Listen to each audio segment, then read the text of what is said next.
안녕하세요. 박장백 사무장입니다. 이번 시간에는 이론 중심은 첫 번째로 동영상을 촬영하는 거네요. 변경되어야 할 대법원 판례라는 제목으로 하나를 촬영하게 되었습니다. 제가 저의 이 동영상으로 인해서 대법원 판례가 바뀌지는 않겠지만, 그래도 언젠가는 제가 지금 설명드리는 대법원 판례가 변경되기를 기대하면서 이 동영상을 촬영하게 되었습니다. 여러분, 우리가 법률 행위를 하고 사회생활을 하다 보면 각종 채권, 채무를 지게 되는데요. 채무를 부담하고 채권을 취득하고, 그런데 채무는 이행을 해야 하는데 이행을 제대로 못하면 채무 불이행에 따른 책임을 지게 되죠. 그런데 이 채무 불이행 책임은 다양하게 발생을 합니다. 책임이. 그런데 그 중에서도 이 금전 채무 불이행에 대해서는 몇 가지 특칙이 있습니다. 금전 채무 불이행에 대해서는 그 이행을 지체한 채무자가 과실없음을 항변할 수가 없어요.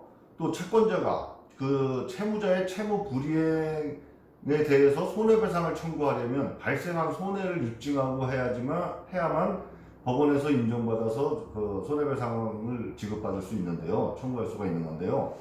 이 금전 채무 불이행에 대해서는 채권자는 그 손해를 입증할 필요가 없습니다. 손해가 안 했다 하더라도 손해를 지급을 받을 수 있고, 채무자는 과실이 없다고 하더라도 그걸 항변할 수 없기 때문에 과실이 없어도 채무 불이행에 대한 그 지체 책임을 지게 되는 겁니다. 그러면 이 금전 채무 불이행에 대해서 그런 특징만 있느냐? 그렇지가 않습니다. 이 금전 채무 불이행에 대한 손해배상은 딱 법으로 정해져 있어요. 민법 397조에 정해져 있는데요. 법정 이율에 의한다 라고 정해져 있습니다. 법정 이율이 민사 채권인 경우에 5%죠. 연 5%의 책임을 지게 되는 것입니다. 그런데 그 단서에서는 그러나 법령에 위배되지 않는 약정 이율이 있으면 그 이율에 의한다, 이렇게 규정되어 있어요. 즉 연 5%가 넘거나 안 되더라도, 이건 제 해석입니다. 대법원 판례와는 다른데 그것은 좀 잠시 후에 후수를 하겠습니다.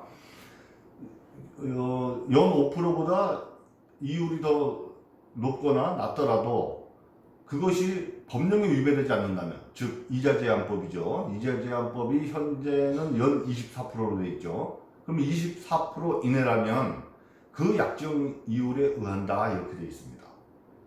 그런데 이 법을 해석할 때 같은 조문, 또 그 중에서도 같은 항, 397조 1항이죠. 제가 지금 설명드린 게 397조 1항인데 그 본문에서는 법정 이율에 의한다고 돼 있고, 단서에서 그러나 어떻게 규정되어 있나요? 정확하게. 그러나 법령의 제한에 위반하지 아니한 약정 이율이 있으면 그 이율에 의한다, 이렇게 명확하게 규정을 하고 있죠.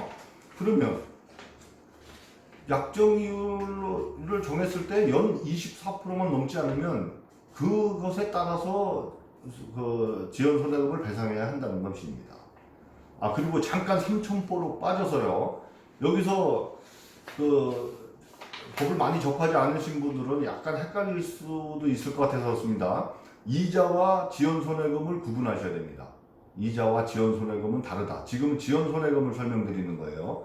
이자는 이자는 큰 상관은 없는데, 어쨌든 이자는 내가 변제기 전에 지급하기로 약정한 것이 이자고, 변제기가 지나서 지급하게 되면 그것은 지연손해금입니다.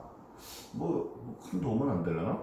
어쨌든 내가 돈을 빌리고 나서 변제기가 1년 뒤야. 1년 안에 내가 지급해야 되는 이자는 그건 이자고, 똑같이 같은 비율로 나중에 지급을 하더라도 그 변제기가 지나서 지급하는 돈은 그것은 지급해야 되는 돈은 이자가 아니고 지연손해금입니다.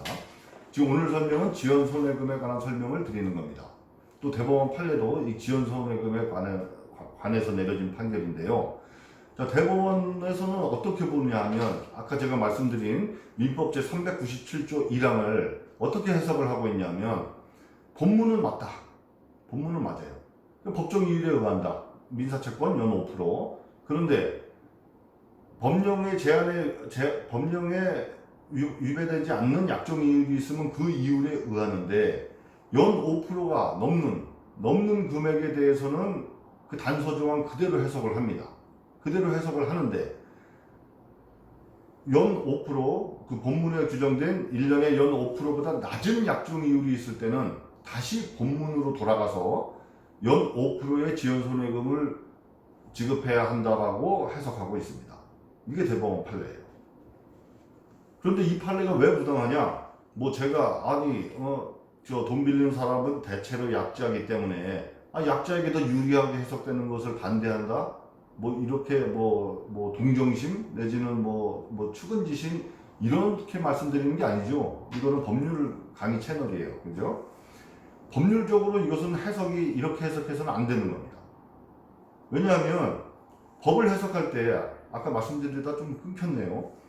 예, 같은 조문 더더군다나 같은 항이죠. 민법 397조 1항 본문에서 연 5%로 규정한다고 되어 있고 규정되어 있고 그리고 단서 조항에서 약정 이율이 있으면 그에 의한다 라고 규정이 되어 있는데 본문보다 단서 조항이 항상 우선하는 겁니다.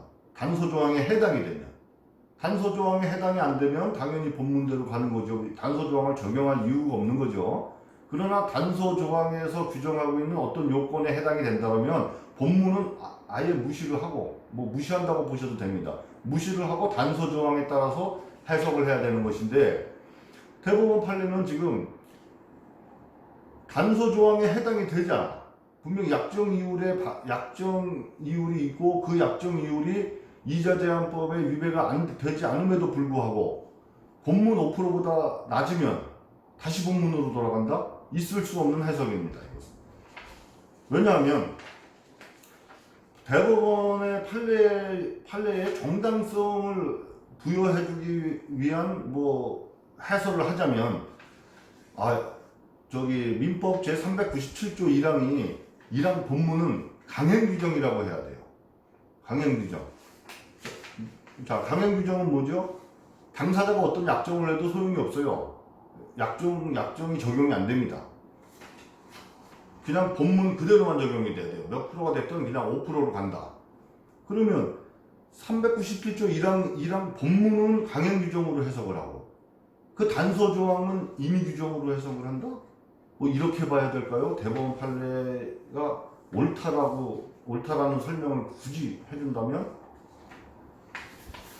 자, 대법원 판례를 구체적으로 한번 보겠습니다. 대법원 판례에서 그 민법 397조를 물론 모르고 왔을 리도 없죠. 명확하게 적시를 했어요. 구체적으로 한번 제가 보겠습니다. 민법 제397조 1항은 본문에서 금전 채무 불이행의 손해배상액을 법정 이율에 의할 것을 규정하고 그 단서에서 그러나 법령의 제한에 위반하지 아니한 약정 이율이 있으면 그 이율에 의한다고 정한다. 이 단서 규정은 약정 이율이 법정 이율 이상인 경우에만 적용되고 약정 이율이 법정 이율보다 낮은 경우에는 그 본문으로 돌아가 법정 이율에 의하여 지연손해금을 정할 것이다 라고 판시를 했습니다. 아까 말씀드린 대로 이것은 있을 수 없는 해석이라고 봅니다. 분명히 본문에 5%로 되어 있고 단서 조항에서 법령의 제한에만 위배되지 않는 약정 이율이 있으면 그 이율에 의한다고 했는데 그것이 본문에서 정한 5%보다 넘을 때는 그냥 그대로 예를 들어 20%, 24%까지 인정을 해주고 분명히 당사자가 연 3%, 2%로 하자 라는 약정이 있으면 그 약정대로 가야지. 그것을 왜 다시 본문으로 돌아갑니까? 이것은 반드시 변경되어야 할 대법원 판례라고 생각합니다. 그리고 한 가지 덧붙여서 말씀을 드리면